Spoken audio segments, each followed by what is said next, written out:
Ազեշան Գյումրիի եթերում լրատվության ժամը այսօր հունիսի 27-ն է, օրն ուրբաթ։ Մայրաթոռում առավոտյան իրավիճակը լարված է եղել։ Հրմշտոց է տեղի ունեցել իրավապահների եւ հոգեվորականների միջև։ Լրագրողների հետ ճեպազրույցի ժամանակ Գարեգին II հայտարարել է, որ Միքայել arczepiskopos Աջապահյանը գնում է ներկայանալու իրավապահ մարմիններին, իսկ քահանայած դասն առանձնանում է քննարկելու իրավիճակը։ Սակայն Մայրաթոռի բակում հավաքվածները թույլ չեն տվել, որ իրավապահները տանեն Աջապահյանին եւ նա հետ է վերադարձել Վեհարան։ Հիշեցնենք, որ Հայաստանի քննչական կոմիտեից հայտնել են, որ Շիրակի թեմի առաջնորդ Միքայել arczepiskopos Աջապահյանի երկրում ռազմական հեղաշրջում անելու հայտարարությունների վերաբերյալ քրեական վարույթ է նախաձեռնվել։ Իշխանությունը զավթելուն, տարածքային ամբողջականությունը խախտելուն, ինքնիշխանությունից հրաժարվելուն կամ սահմանադրական կարգը բռնի տապալելուն ուղղված հրապարակային կոչեր անելու համար։ Միքայել arczepiskopos Աջապահյանին ձերբակալելու մասին որոշում է կայացվել։ Դատարան ներկայացնելու եւ կալանքը որպես խափանման միջոց կիրառելու նպատակով։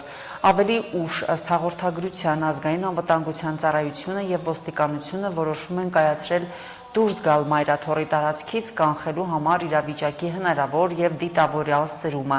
Մայրաթոռի տարածքից իրավապահների հեռանալուց մի քանի ժամ անց Միքայել arczepiskopos Աջապահյանը ներկայացել է քննչական կոմիտե։ Սրբազան ձեր պատկամը ձեր հոտին ինչպիսին է։ Հաղթանակ։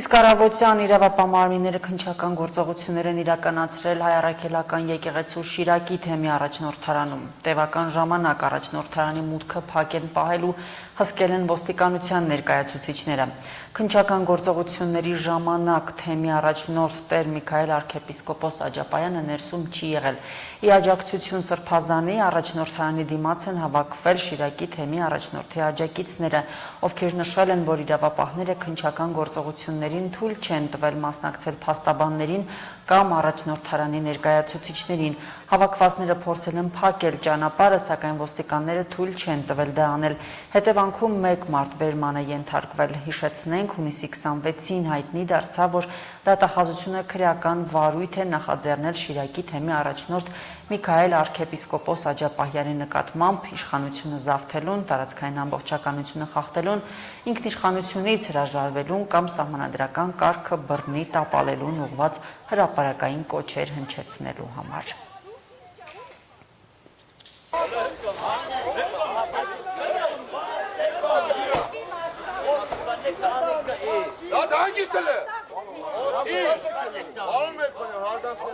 Հանգիստ հասարակական դարդինք մենք պահում, ուրեմն սա ավելորդ պաշտպան է։ Քննչական գործողությունը մարդիկ իրականացնում են վերևում, համապատասխան դատարանի որոշում կա, դրա հիման վրա խոզարքությունն բոլորը իրավական գնահատական է տրվել արարքին եկել գործողությունները, մնացածը խնդրում եմ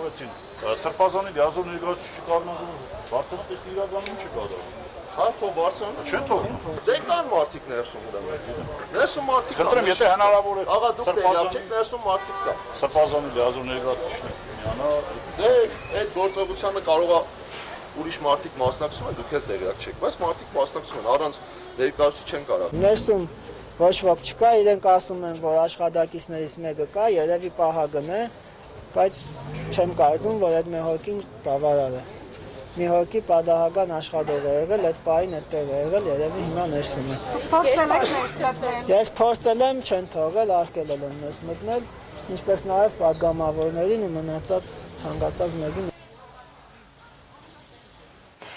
Վարչապետին վերագրվող կեղծ ձայնագրություն ստեղծելու եւ որոշ լրատվամիջոցներով հրապարակելու առնչությամբ քրեական վարույթ է նախաձեռնվել։ Քննչական կոմիտեից տեղեկացնում են, որ հրապարակված ձայնագրությունում առկա են առերևույթ փաստական տվյալներ այն մասին, որ մի խումբ անձինք գործելով նախնական համաձայնությամբ իրավաբանական հետևանքներ առաջացնելու նպատակով համացանցում տեղադրել են Նիկոլ Փաշինյանի հատուկ հանձնարարական ազգային անվտանգության ծառայության եւ քննչականի պետերին վերտարությամբ արհեստական բանականության միջոցով ստեղծած կեղծ ձայնագրություն, որում Հայաստանի վարչապետն իբրև թե կոնկրետ քրեական վարույթով հանձնարարություններ է տալիս Հայաստանի իրավապահ մարմինների ղեկավարներին։ Իրավապահները ձեռնարկել են անհրաժեշտ քննչական գործողություններ համակարգչային կեղծիք կատարած անձանց ինքնությունը պարզելու եւ նրանց արարքին քրեա իրավական գնահատական տալու ուղղությամբ։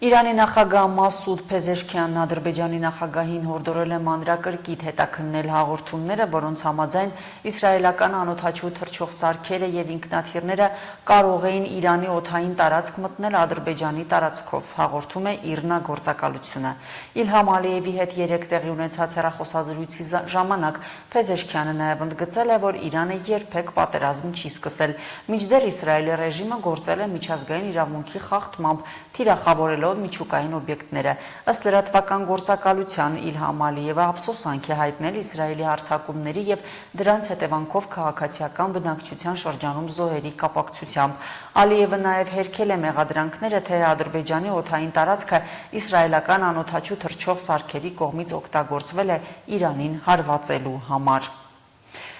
Ուկրաինան եւ Ռուսաստանը կրկին գերիներ են փոխանակել։ Ուկրաինայի նախագահ Վլադիմիր Զելենսկին հայտնել է, որ հայրենիք են վերադարձել զինված ուժերի, ազգային գվարդիայի եւ պետական սահմանապահ ծառայության զինծառայողները, որոնց մեծ մասը գերության մեջ էր 2022 թվականից։ Ռուս զինծառայողները տեղափոխվել են Բելարուս։ Հիշեցնենք, որ հունիսի 2-ին Ստամբուլում տեղի ունեցած ուղիղ բանակցությունների ժամանակ Ուկրաինան եւ Ռուսաստանը համաձայնել էին փոխանակել 18-ից 25 տարեկան անձանց ծանր հիվանդներին, ինչպես նաև զոհվածների մարմինները։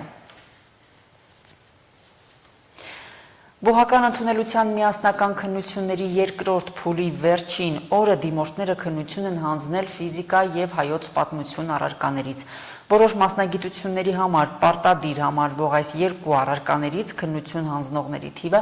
առաջին փուլի համեմատ ավելացել է։ Շատ դիմորդներ առաջին փուլին չեն հայտագրվել, ժամանակն օգտագործել են ավելի լավ պատրաստվելու եւ ամառային փուլին բարձր միավորներ հավաքելու ակնկալիքով։ Գյումրիի երկու քննական կենտրոններում հայտագրված դիմորդների թիվն այսօր 205-ն էր։ Ո՞ր մասնից չէ։ Դե բարձր չի եկավ, էլի։ Բարամներս այդ վաղց նոր է սկսել։ Հիմա լավ եմ պատրաստվել սպառնությանը։ Թուրքագետի մասնագիտություն ընտրած այս դիմորդը միասնական քննությունների առաջին փուլին չի մասնակցել։ Ուժերը հավաքել է երկրորդ փուլում բարձր միավորներ ունենալու համար։ Նույն սկզբունքով առաջնորդվող դիմորդներ էլի կային։ Շատերը մինչ այս այլ առարկաներից են քննություն հանձնել, արդյունքներից գոհ էին։ Վստահ էին, որ հայոց պատմությունն էլ հաջող կհանձնեն։ Հովան պատրաստվել չի, որովհետև ուզում եմ ավելի լավ միավոր ստանալ, դրա համար պարոպել եմ այս ամիս պետք է տամ հիմա։ Այս տարբերակը շատ լավ հնարավորություն անձանում, որովհետև աշակերտը կարողանում է հունվարին տալ, եթե իր առարկաները բավարարում է, այլևս չի տալիս քննություն ու այդ արդեն իսկ դրական ցուցանիշը։ Կարծում եմ, որ այս մեր փուլով կարող եմ անցնել իմ ուզած ինստիտուտը համալսարանը։ Բերուսովի քաղաքագիտություն։ Իրավագիտության, թուրքագիտության, քաղաքագիտության, միջազգային հարաբերությունների եւ ելի շատ բաժիններ դիմաց դիմորդների համար այս տարի մրցակցությունը մեծ է։ Դիմորդների թիվն էլ նախորդ տարվա համեմատ շատ է։ Նաեւ այս հանգամանքով է պայմանավորված այն, որ շատերը թեև հունվարյան քննություններին ստացել են բարձր միավորներ, բայց հիմա փորձում են գնահատականները բարելավել։ Պատմությունը անցել է իշեմը, բայց հիմա եկել եմ բարձր միավոր ստանալ համար։ Ինչ մասնագիտություն ես։ Թուրքագետ։ Թուրքագետ։ Ինչես է Հայագիտության մեջ թուրքագիտության ոլորտը ավելի զարգացնելու համար։ Մասնակցել եմ առաջին փուլի հունվարի հայոց պատմության միասնական քննություններին, գնահատականից չգոհացած ցանկացա երկրորդ անգամ ավելի բարձրացնել։ Երևանի պետական համալսարանի միջազգային հարաբերությունները առաջին փուլով արդեն անցել էի։ Այս այնքան որ փորձելու համար եմ եկել։ Գյումրիի թիվ 21 դպրոցի քննական կենտրոնում հայոց պատմություն առարկայից միասնական քննություն հանձնելու համար 119 դիմորդ էր հայտագրվել։ Նրանցից 6-ն այսօր չէր ներկայացել։ Բացակայությունների պատճառների մասին քննական կենտրոնի ղեկավարը միայն ենթադրություններ կարող է անել։ Հավանական պատճառներից մեկն այն է, որ գուցե դիմորդը մինչ այդ հանձնած առարկաների անցողիկ շեմը չի հաղթահարել, եւ այսօր տալ քննության արդեն անիմաստ էր։ Եթե առաջի քննությունը անհաջող են տված լինում է եւ բացականների թիվը որոշ առարկաներում ավելի շատ է լինում։ Այստեղ այդքան է շատ չի թիվը, ենթադրում եմ, որ առաջի քննությունը հաջող է եղել։ Միասնական քննությունների առաջին փուլի մասնակիցների թիվն այս տարի շատ չի տարբերվում երկրորդ փուլից։ Սա ըստ պատասխանատուների նշանակում է, որ գնալով կարևորվում է բուհական ընդունելության համար անցկացվող միասնական քննությունները երկու փուլով կազմակերպելու մեխանիզմը։ Անկախ առաջին փուլի արդյունքներից երկրորդ անգամ քննություն հանձնող դիմորդը կորցնելու բան չունի։ Շատ քչերն են, որ հունվարին չեն մասնակցել, որտեղ արդեն հասկացել են, որ դա հնարավորություն է, միևնույն է երկու քննությունից բարձրի արդյունքն է վերցվում ընդունելության մրցույթի համար եւ թվերը համարյա արդեն համազոր էին, թե առաջի տարին այդպես մտածում էին տան չտան, հիմա արդեն եւ նախապատրաստվում են ավելի լավ, առաջի փուլի այդ արդյունքները ցույց են տալիս ձմեռային փուլի, որ ավելի լավ են նախապատրաստվում, քան նախորդ տարիներին,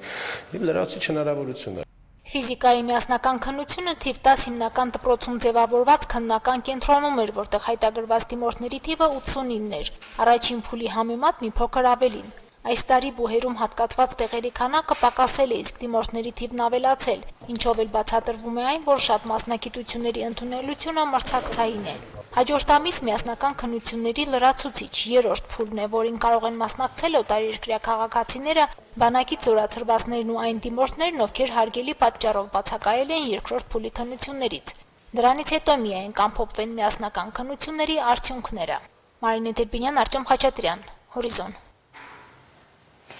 Այժմ լրահոսը եւս սպառված է, նորությունների սպասեք մեր հաջորդ թողարկումներում։